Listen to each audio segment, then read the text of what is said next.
O, di ba nakangiti ka agad? Alam niya kasing lalabas eh. Nakalabas eh. Hello po. Thank you po. Babay ikaw. Babay ikaw. Babay. Paano ikaw babay? Paano ikaw babay? Babay ikaw babay. Paano ikaw babay? Babay. Paano babay? Babay. Ayaw magbabay. Kanina nagbababay dun eh.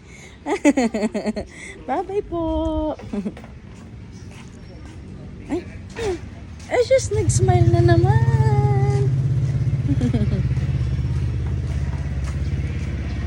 Hello mga Mima! Welcome back sa aming vlog. BLW journey tayo today. Ang lulutuin natin ngayon ay isang healthy porridge para kay Bebe.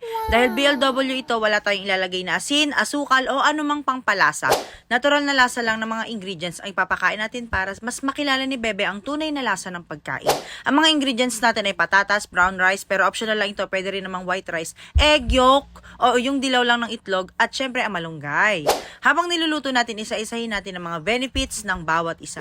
Ang itlog, lalo ng egg yolk, ay mayaman sa protein at healthy fats na mahalaga sa paglaki at development ng brain ni baby. Ang malunggay naman ay kilala sa pagiging mayaman sa iron, calcium, vitamin A at vitamin C na tumutulong sa healthy bones, malakas na resistensya at overall growth ni baby. Ang patatas ay magandang source ng carbohydrates na nagbibigay ng energy para sa paglalaro at pagdevelop ni bebe. Meron din itong vitamin C at potassium. At ang brown rice ay may fiber, B vitamins at minerals na tumutulong sa digestion at nagbibigay ng mas matagal na energy. Pero kung white rice ang available nyo, okay na okay din yon. Ang importante ay masustansya at angkop sa baby. Simple lang ang recipe natin pero punong-puno ng nutrients na makakatulong sa paglaki ni bebe.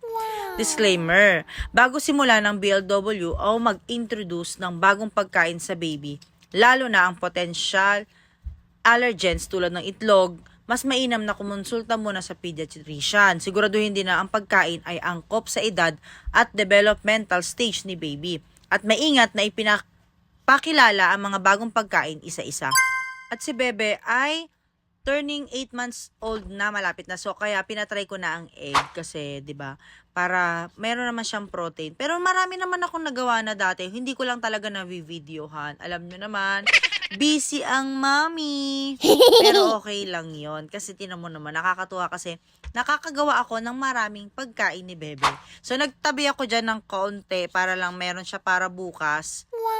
At eto na nga, papatikman na natin. Ito na ang exciting part.